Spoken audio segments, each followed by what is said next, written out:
Hi, good afternoon, Arnold. Hi, how are you, Josh? How's it going? Welcome to the Zionist Salon.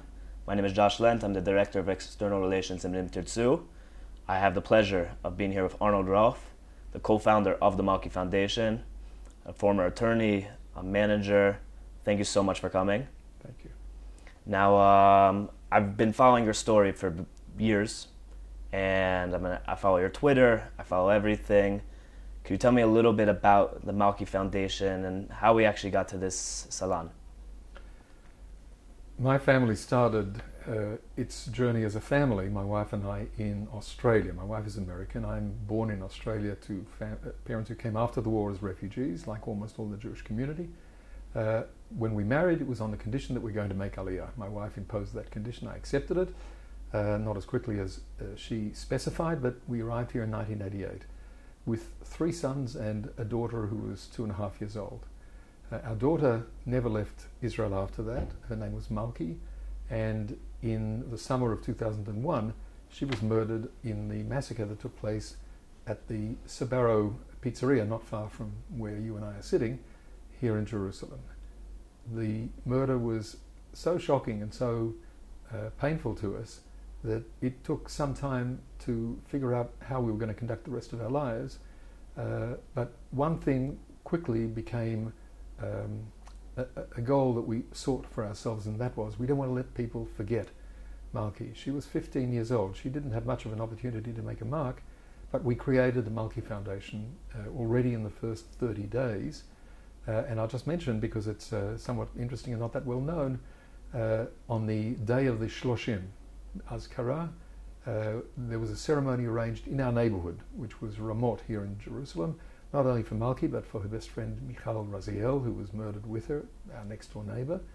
And earlier that day, earlier the same day as that Shloshim, the first indication of the existence of the Malki Foundation came out. We have the certificate which came out from the Registrar of Charitable Societies, or not-for-profit societies at that stage, became charity later, and the date, which was the 11th of September 2001. And then later that day, starting at about 2 o'clock in the afternoon Israel time, that was 9/11. So that the coinciding of one of the world's most memorable and shocking terrorist events with our attempts to have a positive recollection and to honour the memory of our daughter are blended into one. Wow. Wow.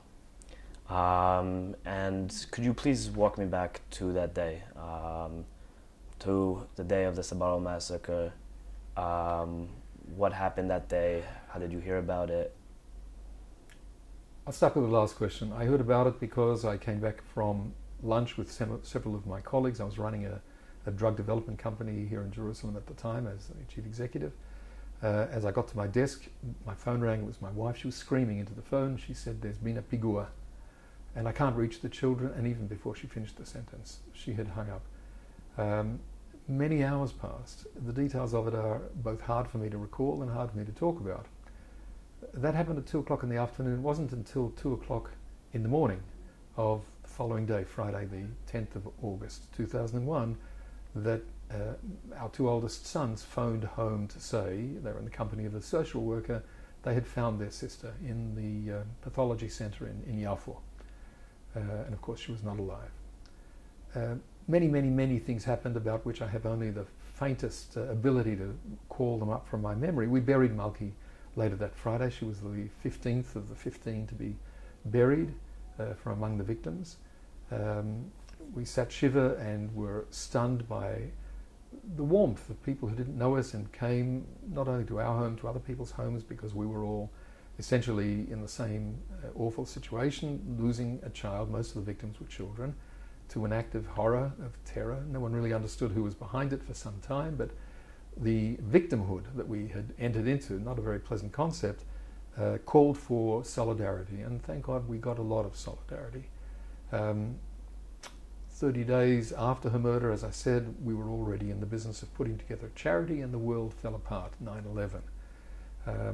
And then after that, in rapid succession, we became aware of who took responsibility for the massacre. It was too good an act of murder, of mass murder, for only one organisation to claim credit. So there were 2 on the day. Hamas won that battle, and they proved that it was their persons and not the other competing organisation. And then very shortly after that, there were a series of arrests, which we learned about through our excellent communications with the Israeli government. Did I really use those words? I'm sorry, I'm being a little bit cynical. What we learned then, and what we've learned at every stage since then, has come from the media, from the internet, from TV news, sometimes from reading it in newspapers, who the murderer was, what the murderer said about herself. She was the mastermind, who the other people were and what their contribution was. And then years later, not that many years later, serious efforts to get her freed. She was on the front page of the art section of the New York Times. New York Times is a newspaper that's very well known in the United States and throughout the world. The very notion that your child's murderer is shown with a smile from ear to ear on one of the most prominent pages, being celebrated because she's a central figure in a movie made behind Israeli bars, made in an Israeli prison, with the active support and permission of the Israeli prison authorities. That's the kind of thing that unfortunately has just shocked us stage after stage. Now I have to just interrupt myself and say, you're talking to a Zionist. My wife and I came here because of a passion. The passion hasn't left us. We've raised our children here. Thank God we have the privilege of raising grandchildren here now. And regret has never been part of it. We love our lives. We love being here. We love being part of Israeli society. That doesn't free us from the awful feeling that we have when people in the government talk to us like we're children, or don't talk to us at all on issues that are very relevant to us. So there were many such incidents. The most dramatic, other than the murder of my child, was in October 2011, when the government of Israel announced, as part of a deal that it had just done with Hamas, a deal with Hamas. I say those words without even really being able to comprehend them myself. A deal with Hamas in which an Israeli soldier had been held hostage for 5 years was going to be freed, and all Israel needed to do was to release every last female Arab in the prison system, along with a good number of the men, a total of 1,027. No one said this at the time, and no government voice has said it since then, but I did the calculations based on the research that I did, and more than half of those released were murderers. Israel always had a strategy of never releasing people in dam al hayadayim, blood on their hands. That was always then they released 1,000 at once. 1,027. Let's give it the full credit. They did, in the midst of telling making various statements that I think were deeply, deeply regrettable because they were not true. They were there for a purpose. This isn't the time or the place or the audience for me to unload myself of the deep bitterness that I feel about the doing of the Shalit deal. But it's enough to say that we were certainly never consulted. No one came to ask us what we thought or ask us after the fact what we thought. I have to say the only newspaper that did any kind of decent job of interviewing us, and they put my wife on the front page, was Haaretz, whose reporter did a first-class job of capturing what it feels like to sit in your living room, still grieving for a child who was taken away in the peak of her innocence, and watching the murderer parading. I mean parading in the literal sense. And then being treated as a VIP in Cairo, and then being put on a VIP flight, and then arriving in Jordan, where she was from, where she had been raised, where all her education was gained until she became a college student, and received there by an utterly enthusiastic crowd. People who saw her... a celebrity, a hero, an icon, a model to copy. And went from there downhill pretty much constantly right up until today.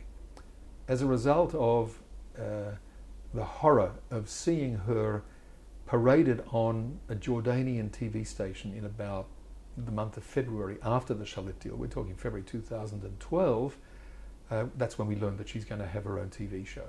Now, very few people watching this will have ever seen the show, but it was captured on YouTube every week for the next 5 years.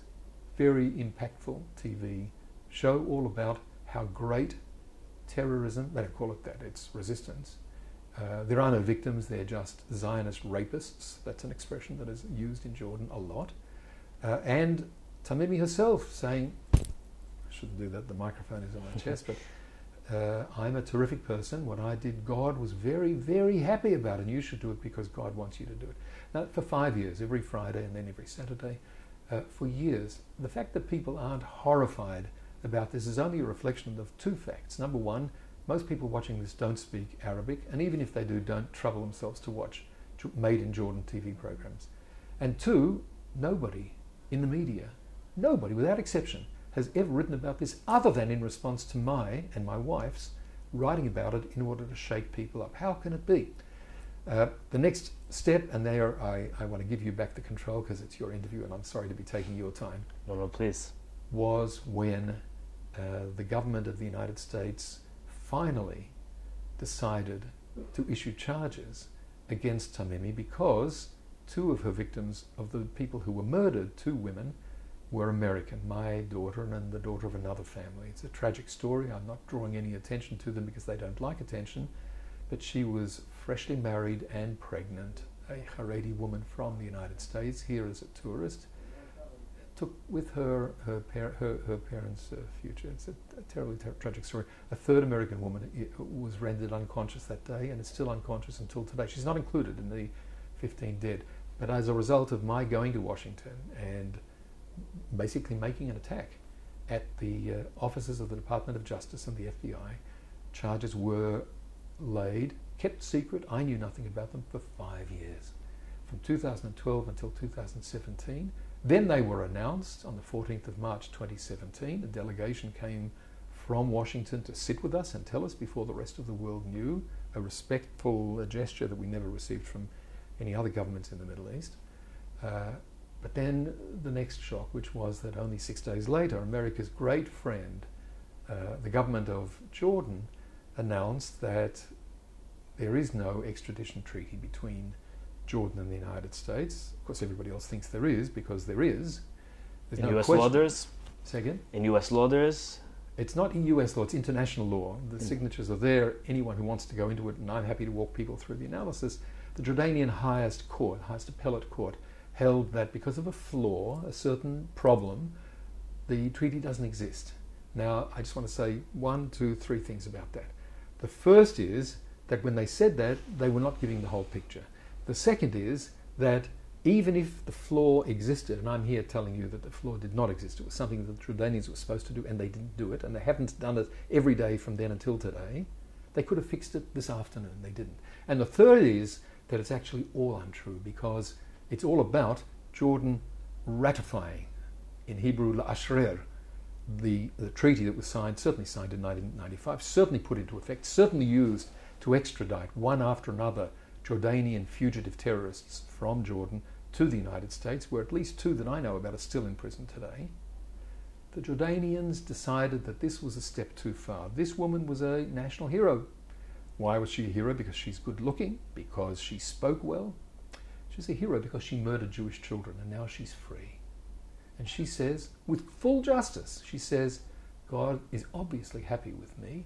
You should do it because God wants you to do it as well. And she's been doing that right up until the last couple of months. Now she's somewhat gone below the radar, but it's not as if this was some marginal figure. This is a figure with enormous influence in Jordan. So the Jordanians have been saying since the 20th of March 2017, well, what do you want from us? There's no treaty. That's not the problem. That'll be a strange thing for me to say. That's not the problem. Jordan has no real influence in any of this. Where's the American government? The American government certainly says there is a treaty. The American government has this man, the King of Jordan, in the White House and in the Congress routinely, generally at least once and sometimes more than once in each year. Where is the public pressure on Jordan? So let me ask you a question. Do you think that the American government is not forcing this? What do you think is the reason that they're not implementing this? Because Israel released them themselves. Israel released all these prisoners and they sent her back to Jordan. Do you think America's using that as a reason that if Israel already released her, we're not going to implement the law? So I can speak authoritatively about that. That isn't the reason, because if it were, the Americans would say it. The reason that the Americans are not pressing Jordan to extradite her and hand her over to the FBI, who are there waiting for her, is actually they never say. What they say instead, and the last time they said it was 7 weeks ago, actually it was the first time they had said it in all these years. The United States government, on the eve of the last visit to Israel by President Joe Biden, via the White House National Security Commission, National Security Council, the NSC, said in a public statement carried by the international news agencies, the United States continues to seek the extradition of Ahlam Tamimi from Jordan. Sounds like a terrific statement, except that's the first statement by any American official for 5.5 years. So didn't you just send a letter? You sent a letter, I understand, around 2 months ago to Biden, correct? The same day as the events that I just said. Right. And the response from... You didn't get a comment, though. Oh, absolutely he did. Well, not I, not we. The comment went to Associated Press. And the comment from the White House was, there will be no response to the Roth's letter. Those are the words. There will be no response to the Roth's letter. Within a matter of hours, the National Security Council did what I just described, said that we're continuing to seek her, and the Secretary of State made a very public offer to the Abu Akleh family of an Al Jazeera journalist who had been killed, apparently in a shootout in Jenin between Israeli forces and terrorists. We want to help you get accountability and justice, which is pretty striking, because under no circumstances will there be an American case against whoever shot dead the Abu Akleh lady. It's not an issue that interests American law. That's not the case with Malki and Ahlam Tamimi, the Jordanian woman. She faces charges. She is on the FBI most wanted terrorists list. She has charges that will put her behind bars for the rest of her life, if only she can be brought into a Washington court. And that's what Jordan prevents. So walk me and also our viewers back to how she got put on the most wanted list. From the second that you found out she got released, also walk me back to that. From the second that there was the Gilad Shalit deal, and to how I know you did your struggle, and you were the main enforcement behind getting her put on the most wanted list. That is giving us a little too much credit. What happened is that in 2011, Tamimi was released and went back to Jordan. Early 2012, she started delivering her TV program, which continued until 2016. In 2017, the American government announced the charges that had already been signed off in 2013. There's a lot of 20s in that sentence, but there is a time sequence which is pretty clear. But on the same day that the charges were unsealed, she was also announced as an FBI most wanted. The one part that was missing, which didn't appear until 9 months later, like producing a baby, was the reward. Everybody else on the FBI most wanted terrorists list, there are only 24 people on the list today, had a prize on their head, mostly $5 million. On her head, nothing. And that, when I asked that question of the people who came to Jerusalem to tell us these things that were about to be announced, I contacted them the following morning after I had done my own checking online, saw there was no reward on Tamimi's head, and I said, could this have been forgotten? What they said then is going to be the subject of an opera or a movie. At some stage I'm going to talk about it openly. This isn't the time. But there was no answer. There was no explanation. 9 months later, pretty much out of the blue, after a number of very angry letters from me, the owner of the reward program in the United States government, which happens to be not the Department of Justice and not the FBI, but the State Department of all people, State Department Rewards for Justice program announced a $5 million prize on Ahlam Tamimi's head. However, that happened at the beginning of 2018, which by that time it was absolutely clear where she lives, which building she's in, what she does every day. She wasn't missing. No reward was needed. If they didn't have a reward in 2017, why did they need one in 2018? This is a complicated question for which I don't have an answer. Well, now it seems like you got most of your information. You got most of your information from hearing it on the internet, from doing your own research. How did you hear about the Gilad Shalit deal? Where were you when it happened? When did you find out that she was going to be included as one of the prisoners? Did you make any sort of struggle, or you, the other families, to prevent her from being released? Those are pretty good questions, but it'll take too long to answer them properly. I'll say it briefly. The Shalit deal was announced when I was up a ladder putting on the schach on the sukkah in my home. We're talking about October 2017. I'm sorry, I'm getting confused. 2011. 2011. 2011. My reaction was, they've done it to us again. It wasn't, let's go and get somebody. But 2 days later, on my way to Bet Knesset in the morning, I got a phone call from the head of the Pardons Board of the Ministry of Justice in Israel, who said, your wife has been contacting us regularly over the last few years for assurances that Tamimi is not going to be handed over, and each time we have told her, no, there's no such plan. And now it's my sad duty to tell you that yes, there is such a plan. You've heard it announced by the Prime Minister, that's Mr. Netanyahu, and she's going to be in the list. And I'm very sorry for you. There were some other conversations after that, but not with anyone other than that one particular government official who remains until today the only government official who's ever taken the initiative to speak with us about any aspect of what's been done to us since the day of our daughter's murder. The involvement of the government of Israel in the years since then has been a mystery to us. Certainly no government official, and not only government officials, even the media in Israel, has taken up this issue. It's as if no one wants to deal with the fact that here you have an Israeli family, that's me, my wife, my children, my daughter, fighting for justice. It may not be Israeli justice. Israel has decided that there will be no justice. She was sentenced to 16 terms of life imprisonment. We gave her 8 years of prison. Sorry, that's what we need to do because we don't leave soldiers in the field.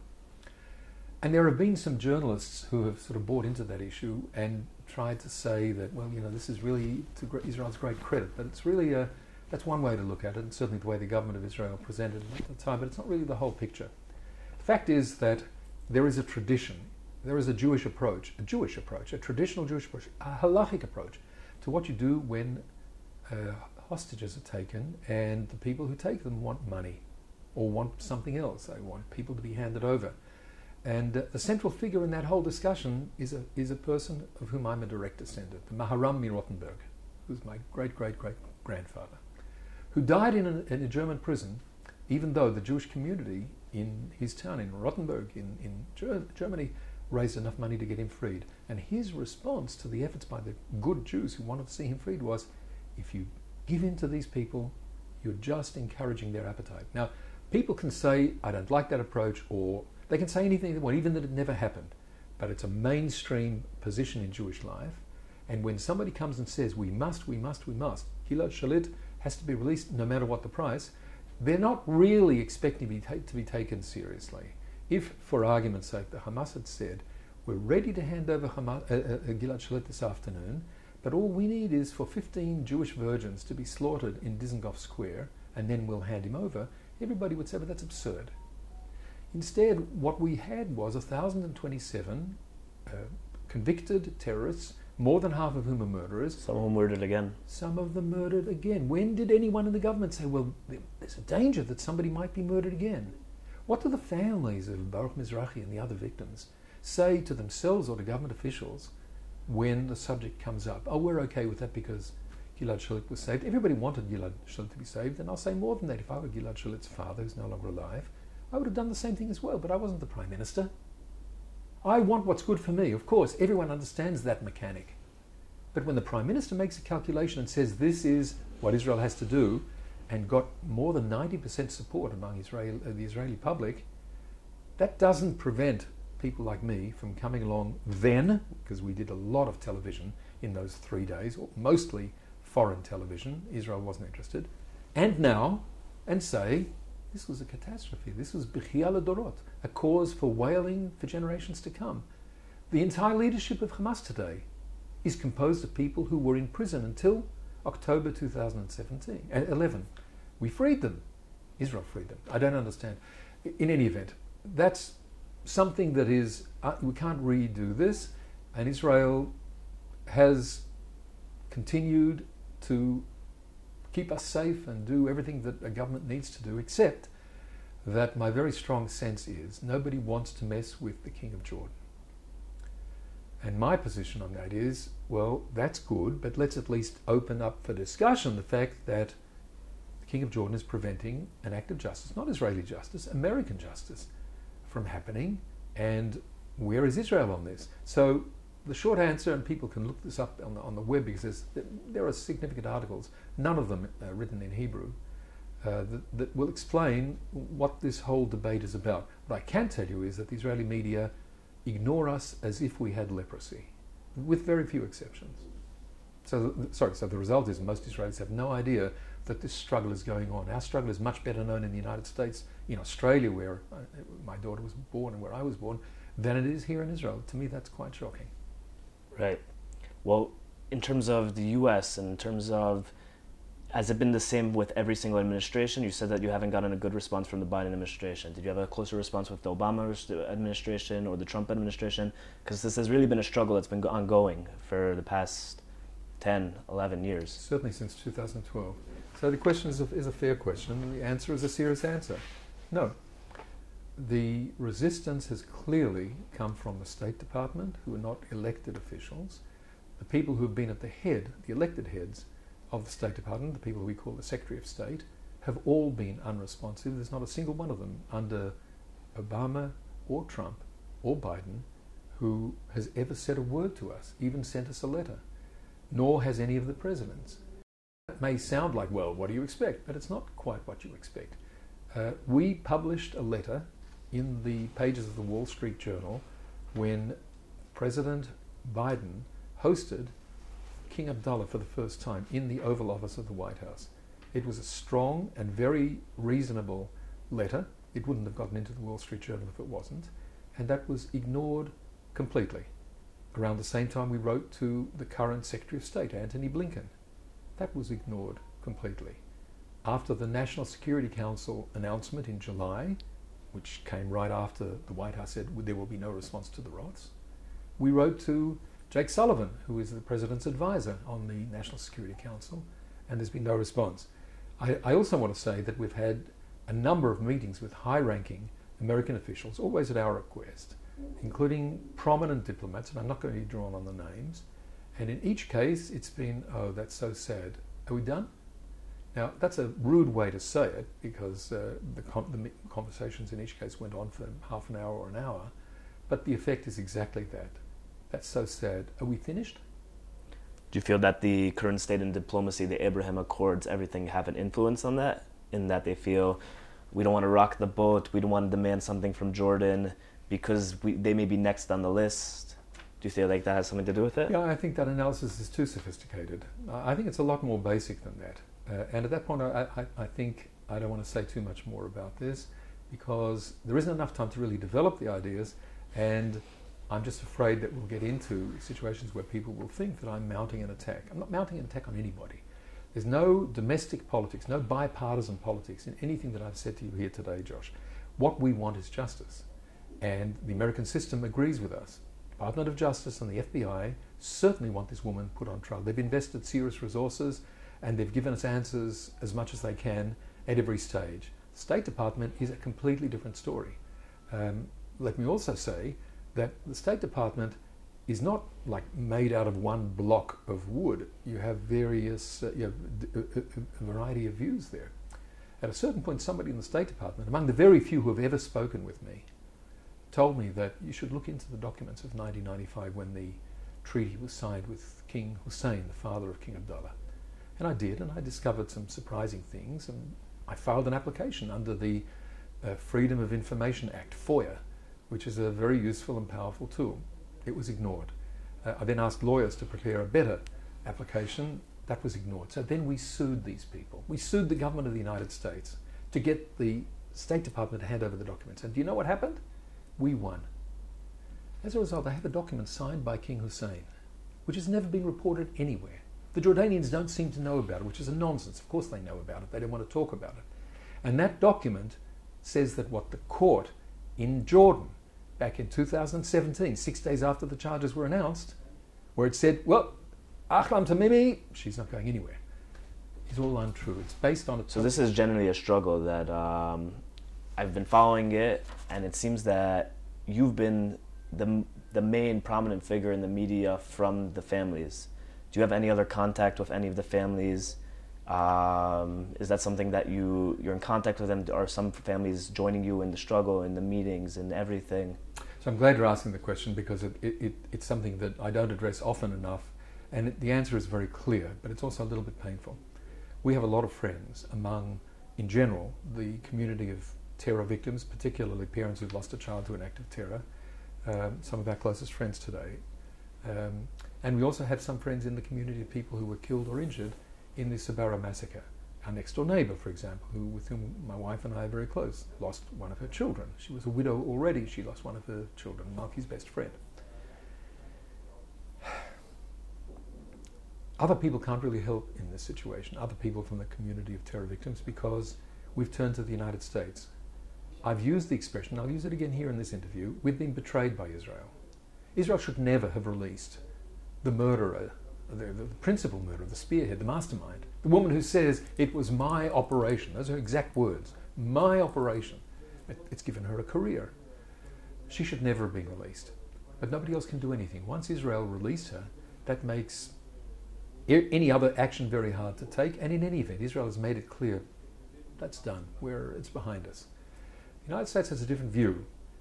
Entirely different charge. It's arising from the same facts. The United States decided, and when they make a decision, it has a lot of people checking off the boxes, that it wants to go after this woman for its own American reasons. Now that process is stuck. The Justice people want it.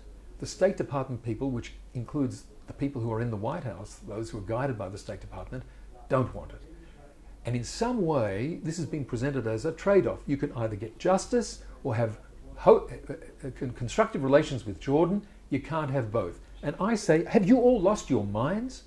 But I need to say that to almost all the members of the Congress, the Republican side, the Democrat side, and the ones who aren't on any side, have ignored us almost as much as the government of Israel has, as the media has. I can't really explain it. I can only say that that's how it is. We've had some support. We've used that support to get certain things done in the Congress. It's only ever gotten a response from the Republican side. We're not Republicans. Malki was not a Republican. We don't have any dog in that fight. We're not interested in taking a side in American politics. And yet, at the very highest levels, in the Democrat Party, I cannot tell you how dispiriting it's been to be told, listen, sorry, we have nothing to say about that issue. But I have to say that it's also true on the Republican side. At the highest levels, I've had people say, you know, my heart goes out to you, there's nothing we can do. This is nonsense. Of course there are things they can do. So there are individuals who have done good things. We have a campaign we're now preparing with the help of very fine people in the United States who aren't doing this for politics at all, just like me, just like my wife, just like the people who stand with us, probably Josh, people like you, who say this is absurd. Where's the justice? Why do we talk about Black Lives Matter without recognizing that there might be some other lives that aren't being given the same kind of regard? How do we justify that? We can't justify it. So we're very keen and doing as much as we can to keep the issue alive in the United States. Here in Israel, I'd have to say it's pretty much a lost cause. I can tell you that for each of the last 3 anniversaries in August of the massacre in Sbarro, journalists at the very highest level in the Israeli journalistic pyramid have contacted us and said, we really want to do a story about what you're doing. And then a couple of days later, I'm sorry, we've made the decision not to cover this story. I'm just giving you, in a very simplistic way, something that is one of the most bitter sides of all of this. But let me just add one more element of bitterness here, so that people can have some perspective, not to think that, I'll just leave that unfinished. America's Jewish organizational leadership has been colossally unsupportive, dramatically unsupportive of our efforts. America is a very well-organized Jewish community. It's a big Jewish community. It has activities that are well-funded, that are highly impactful, and if you look to see major statements by major American Jewish organizations, or the presidents of major American Jewish organizations, you won't find them. This to me is very troubling, and it doesn't happen from a lack of our giving them some attention. It certainly doesn't come from a lack of them knowing about the issue. It comes from something much more complicated. The analogy that I want to draw here, because there's a lot I would want to say, but we'd have to switch off the cameras and the sound. The analogy is with the struggle for Soviet Jewry. When proud, strong, enormously courageous Jews in the Soviet Union began to let it be known that their Jewish identity was being suppressed, and it was time for them to get out, and they wanted to live as Jews, free, mostly in their homeland, but let it be in another land. The American Jewish leadership ignored this issue, ignored it for a long time.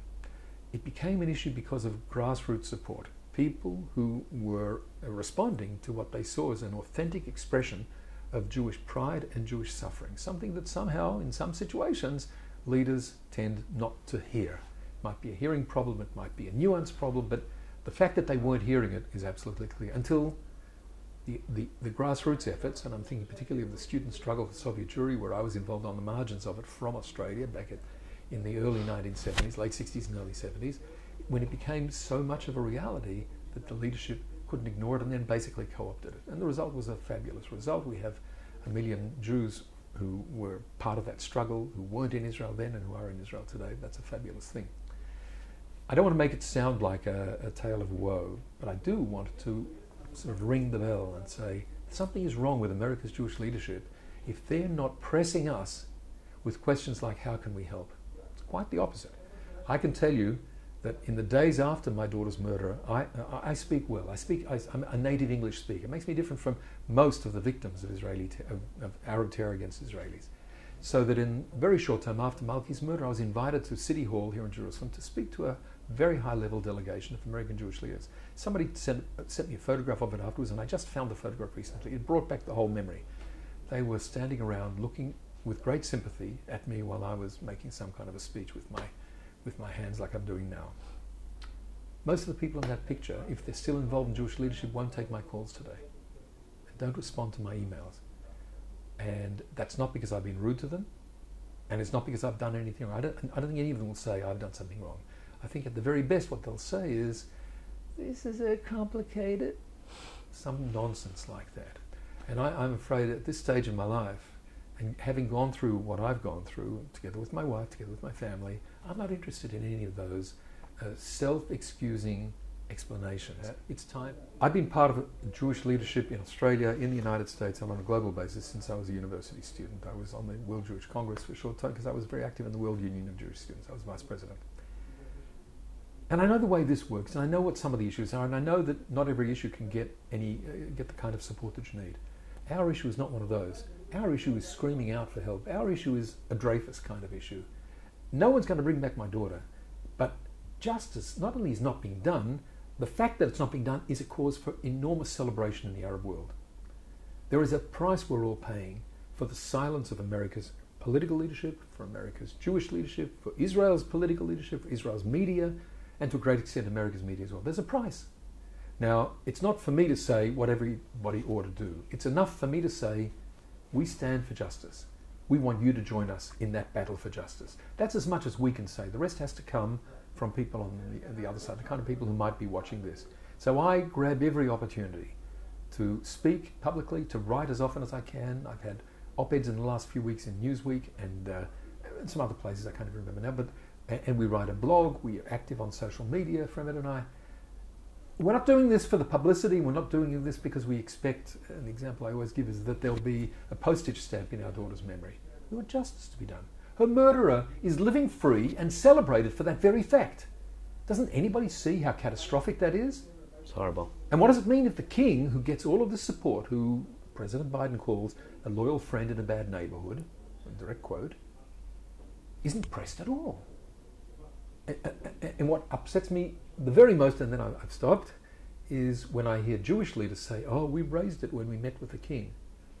Jewish leaders, not political leaders in the United States.